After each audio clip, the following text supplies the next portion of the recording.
Da da da da da da da da da. Hello, my fellow YouTubers, and welcome to my ranking of the Star Wars movies. My updated ranking of the Star Wars movies.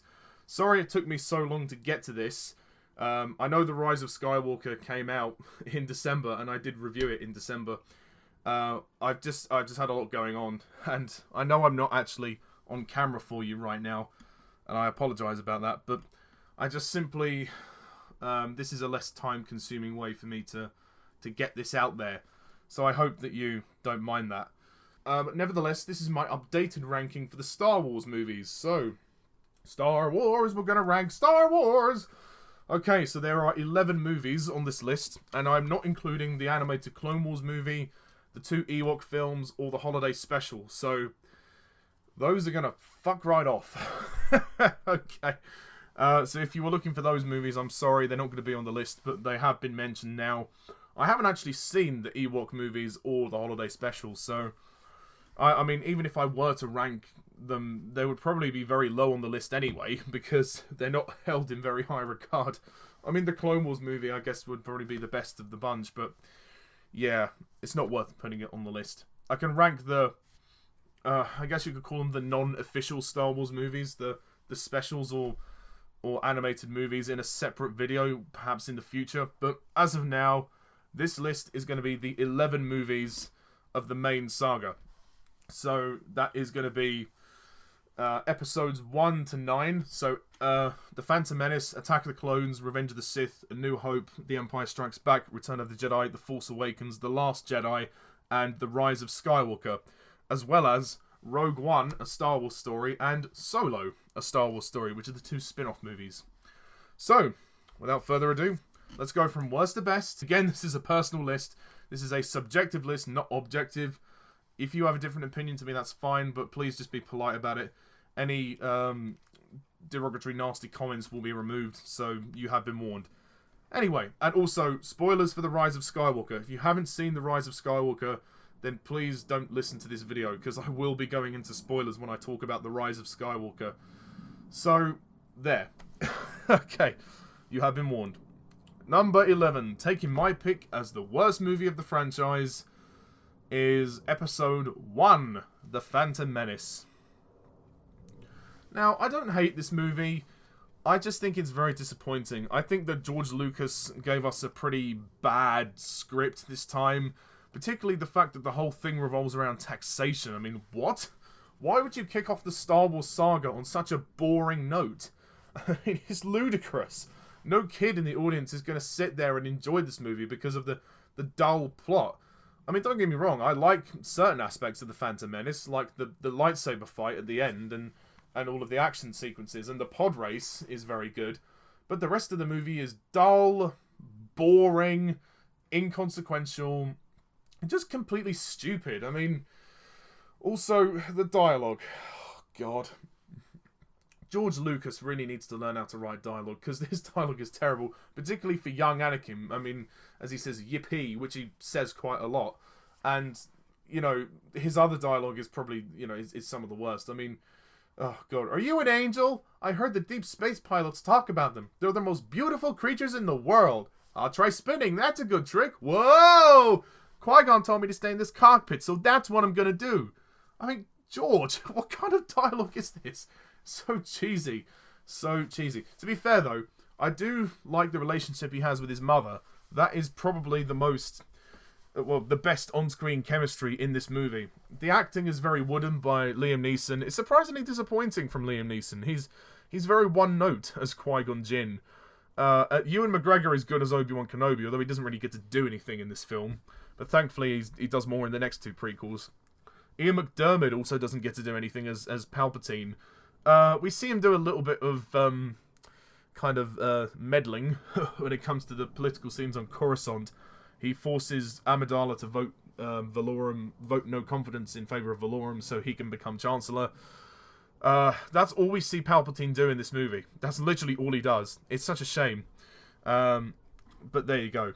The look of the film is good, although the CGI, oh my god, the CGI is overused and has dated somewhat over the years. I mean, Oh, George, really? I mean, it's the film relies on its special effects and the technical features, and Lucas had said in interviews they were trying to push the boundaries of visual effects, and, well, you know what? Well done, George. You've done that. But, George, where's the good story?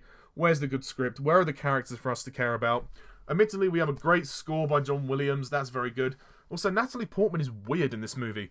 She has this weird use of accents, and you know, when she's playing Amidala, she talks with this weird shemale robot voice, which makes no sense to me. The Federation has gone too far this time. We will not condone a course of action that will lead us to war. What the hell? It's just very bizarre, quite frankly. And also, Jar Jar Binks. Oh my god, he's just not funny. He's a complete buffoon. And the worst thing they do in this movie is that they make him a general. Bravo. Bravo, George. Bravo. And, I mean, the climax in the movie I do like, when everything is going down and the Gungans are fighting, are fighting against the droids. Although it is, you know, Jar Jar Binks is being a fucking doofus when he's you know, throwing the ball around, going, ooh, ooh, ooh, ooh. It's the least interesting part of that finale for me. But worse than that is the stupid ending with Anakin in the ship. Okay, Anakin is told to stay in the yellow ship, which he does. He ends up going into space and accidentally blowing up the Trade Federation ship. That's just stupid.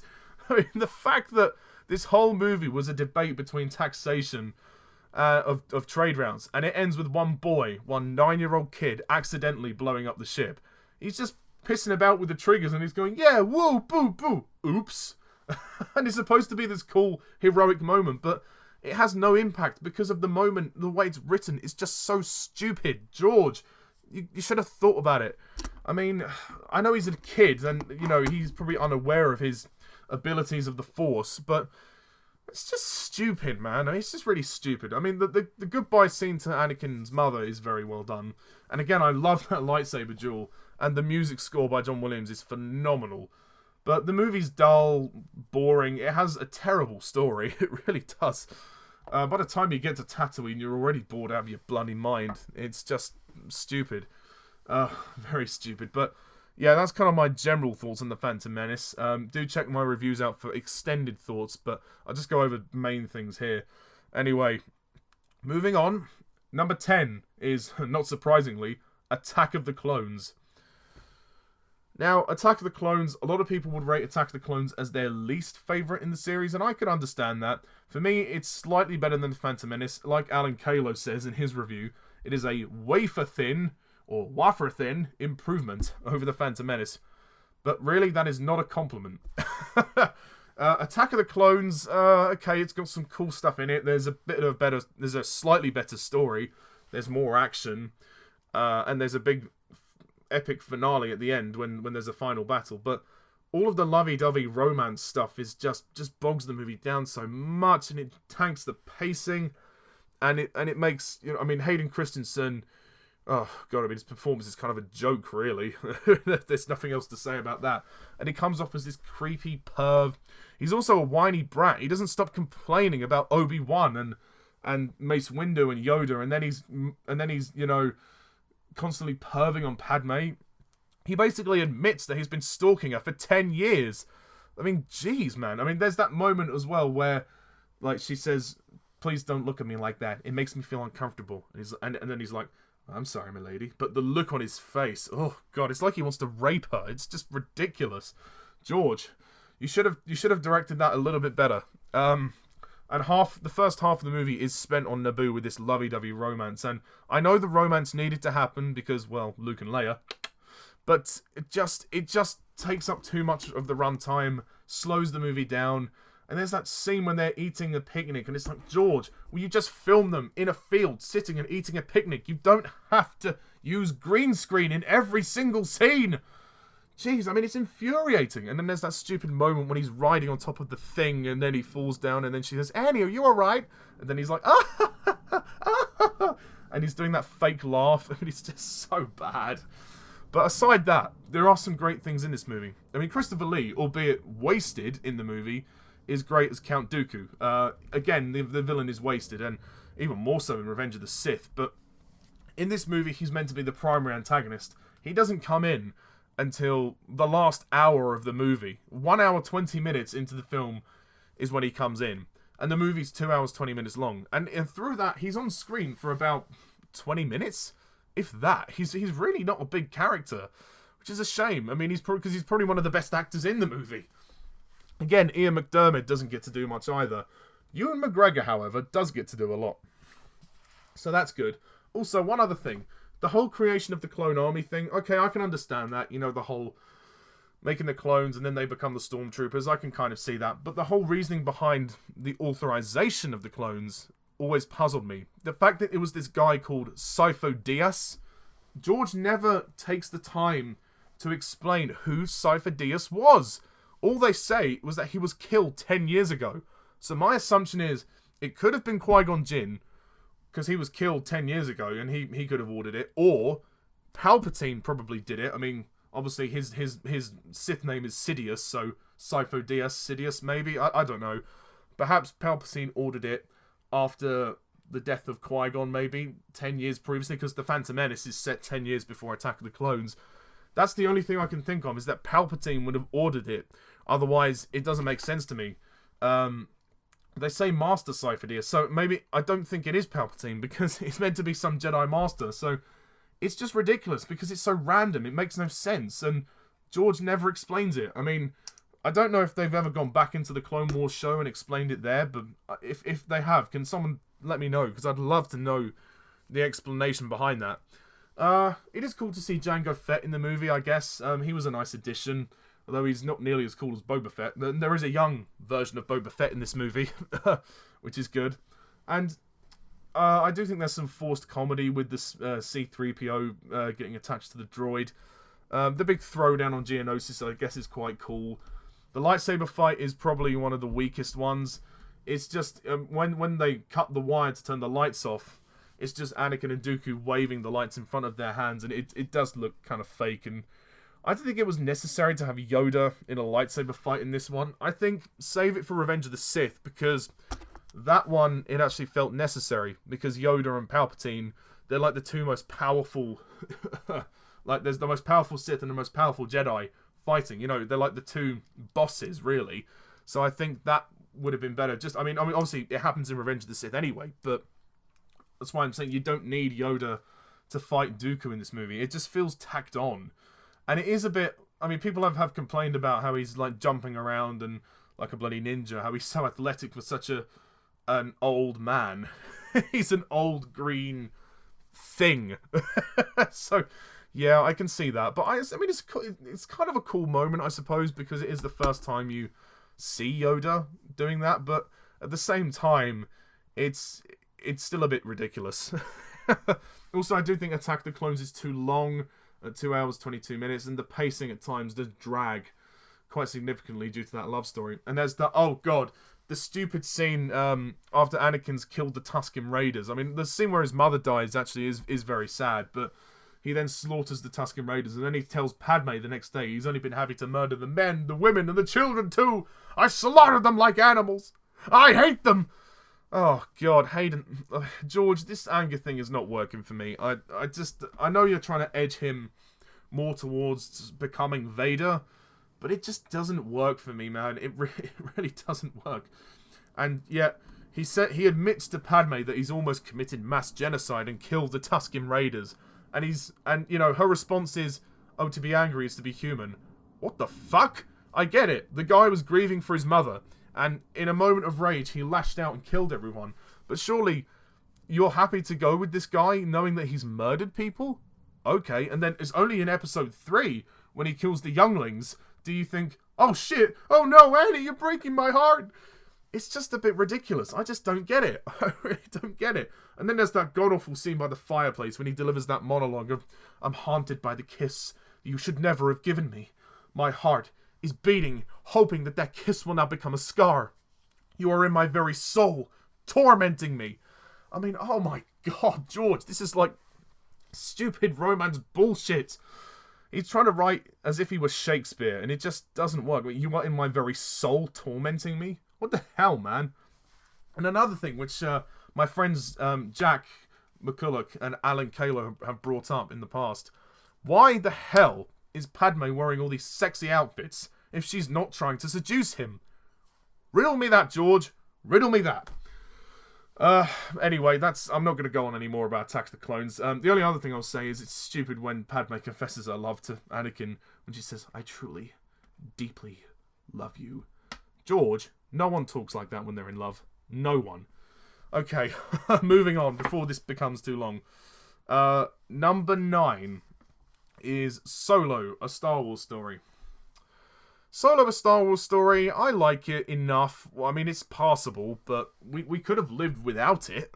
You know, it's not a film I would rush back to. I mean, I've got it in my collection. The dialogue and, and the look of the film is certainly more bearable than Attack of the Clones, and The Phantom Menace. But it's still not a great movie. I mean, the idea of them going on doing like a space heist movie, I guess is kind of cool actually, and it is fun in places, but it is bogged down. I mean, to be fair, it's a lot better than it could have been given all the problems with Lord and Miller being the directors and then being fired and Ron Howard coming to fix the whole thing. I mean, oh God, I said this in my review. If you're going to do this, then you may as well have just released Solo in Christmas 2018. It was released way too soon after The Last Jedi.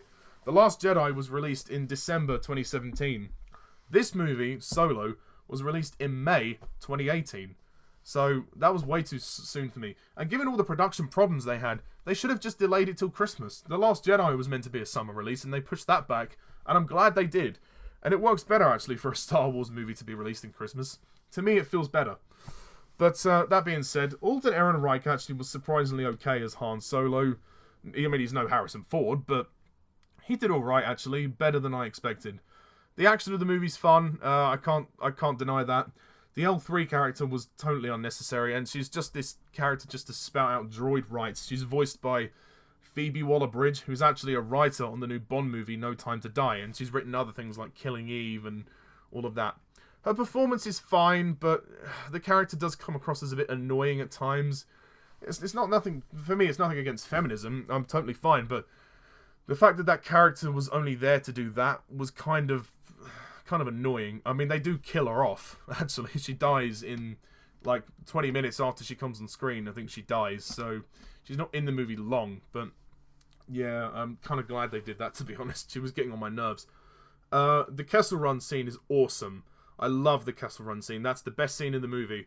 The fact that we also have a love interest here, Emilia Clarke as Kira, she's okay. I mean, she performs the part well, but to be honest, I guess there was no point really having her in there because we know that Han is going to end up with Leia in the original trilogy. But then again, I guess it makes the point the fact that Han needed to realize that he couldn't trust her. You know, he couldn't trust anyone. And I also like Woody Harrelson as Beckett, the mentor character. He's pretty good. The third act of this movie for me drags on and on. When we get to Dryden Voss and his fortress, it just goes on a bit. And also Dryden Voss as a villain, he's very underwritten, and he's in two scenes of a film that is 2 hours 15 minutes.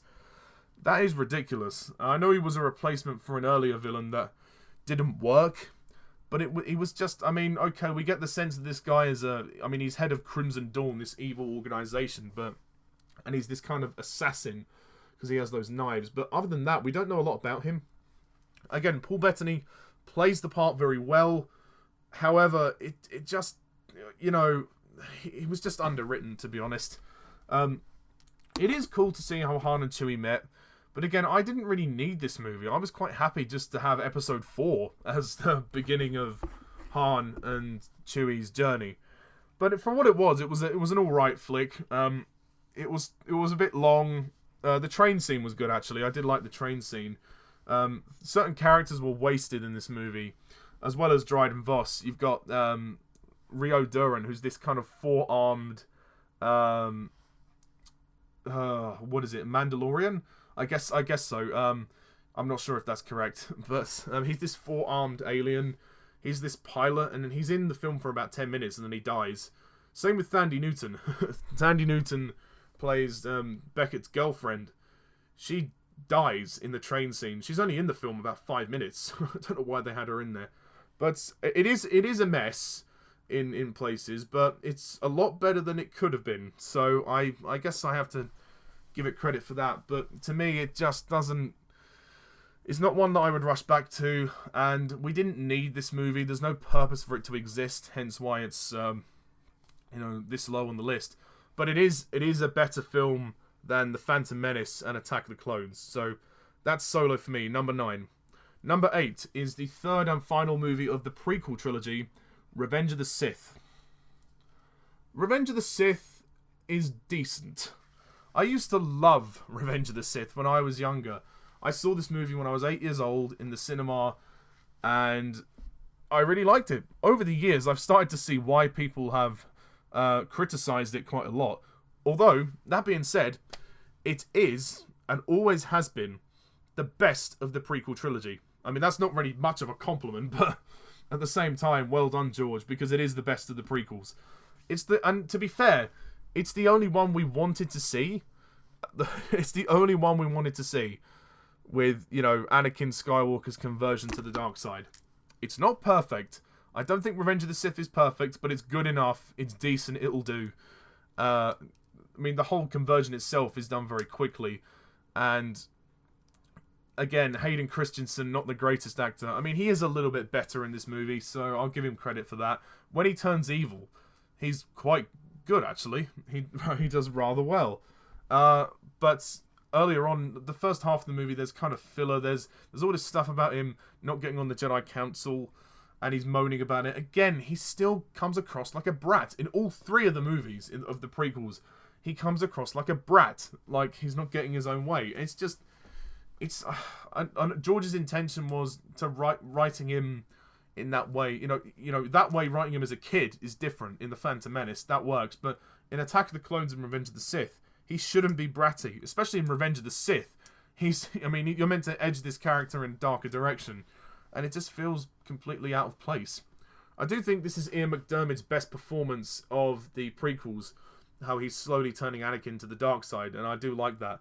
The action is epic. There is a lot more action in this movie. There's 5 lightsaber fights. 5, count them on one hand. You've got Anakin versus Dooku, which is kind of pointless. Well, Anakin and Obi-Wan versus Dooku, but mainly Anakin versus Dooku. And then he's dispatched of. And then you have Obi-Wan versus Grievous. And again, General Grievous is an interesting character as well. You have Mace Windu versus Palpatine, which is a good fight. And then Yoda versus the Emperor. And then Anakin versus Obi-Wan. And I really like the final lightsaber fight on Mustafar. People do say it goes on too long. I can kind of see that, but I think it needed to, because it was meant to be... I know the relationship wasn't really built up very well, but, it was a relationship that had gone up in flames, no pun intended. Natalie Portman is better in this movie. This is probably her best performance of the prequels, and it's very sad when she dies at the end of the film. There's this whole thing about her dying in childbirth, because she's pregnant in this movie. She doesn't do much during the movie, but towards the end, they do obviously kill her off. And there's some emotional scenes in this movie. This movie does actually try. I mean, Lucas did try his best to tie this to the original trilogy and to prelude Episode 4. The music score by John Williams is brilliant. The Order 66 scene, while it's powerful, in a way it doesn't make sense. It kind of comes out of nowhere. When they say execute Order 66, I mean, what actually is Order 66? Is it just kill the Jedi? I mean, I'm assuming it is, because that's what happens. The Jedi all get killed, and that is a genuinely moving sequence, actually. It is very moving. And this movie does a pretty decent job, and it actually carries the prequels, to be honest. It's a good transitional movie for the end of the Clone Wars into the Galactic Civil War. And again, Anakin's conversion, while it is maybe rushed, is done fairly well. And the final moments of the film where Padme dies in childbirth, and obviously the babies live, and then Anakin gets the Darth Vader suit. That is a pretty awesome moment for a Star Wars fan, although it is ruined when he says, "No!" George, you could have taken that out. And also, the reason behind Padme's death is stupid. The fact that she dies of a broken heart. What? you would think that the birth of your twin babies would give you a reason to live, but oh well. I guess they had to kill her off because in the original trilogy she is not present, so there we go. That being said, Revenge of the Sith is a very mixed bag, but it is the best of the prequels, and I do go back to it on occasion. And out of the 3 prequels, it is the one I've seen the most, so it's the most entertaining. I was born in The Phantom Menace, I was born in Attack of the Clones, but I was fairly interested in Revenge of the Sith. There are some slow scenes in this movie. I think this film maybe is a little bit too long, but, you know, that being said, it's good enough. Okay, number 7 in this list. A lot of people will probably disagree with me on this occasion, but never mind, eh? Number 7 for me is The Force Awakens, Episode 7, directed by J.J. Abrams. Now, I like The Force Awakens, but like a lot of people, I have the issue of it being a bit too similar to Episode 4. This film is probably the most overrated film in the Star Wars saga. I don't hate The Force Awakens, I like it. It's a good, fun, entertaining movie, and it was what the franchise needed after the mess and the debacle of the prequels. I like the new characters like Rey, Finn, and Poe, and also Kylo Ren is a very good villain. I like how conflicted he is, and the scene when he kills his father, Han Solo, is pretty powerful. And having the old characters come back is nice. There's such a nice flavour of old and new. It's just some of the plot elements are a bit similar to Episode 4. That's the only kind of niggle. And the whole idea of the Starkiller base is basically Death Star 3. That's basically what it is, let's be fair. The action is pretty awesome. The movie's funny as well. There's just some great charm. It goes back to the old charm that we loved in the original trilogy. And it doesn't forget about the prequels, but it at least kind of wipes the slate clean of what we are to expect. There's a lot of mystery surrounding certain elements of this trilogy, like where is Luke Skywalker? Also, the bad guy Snoke, who Snoke is as well. Obviously, that mystery was to kind of be answered. We'll talk about that when we talk about Rise of Skywalker and The Last Jedi. But it's genuinely exciting. It was a genuinely exciting film, and it brought this franchise back. Also, characters like Captain Phasma, Hux is great. The John Williams score is still good. It's not the best, but it's good enough. It'll do. But you can tell John Williams is kind of running out of ideas, but he's still bringing that flavour of Star Wars back, which I love. And it's mostly paced quite well. It is a bit long, but it doesn't drag too much. Again, I just like the journey of Rey as well. Rey's a really good character. Now that we have all 3 films, we see her complete journey in full. And this movie did a great job of setting it up. And also, the only thing it didn't really explain was how did the First Order rise from the ashes of the Empire? In that 30-year gap, there's still a lot that hasn't been explained. But I still think The Force Awakens is a good, solid movie. It's fun. There's a lot to enjoy here. BB-8 is just so cute. Oh, he's just so cute.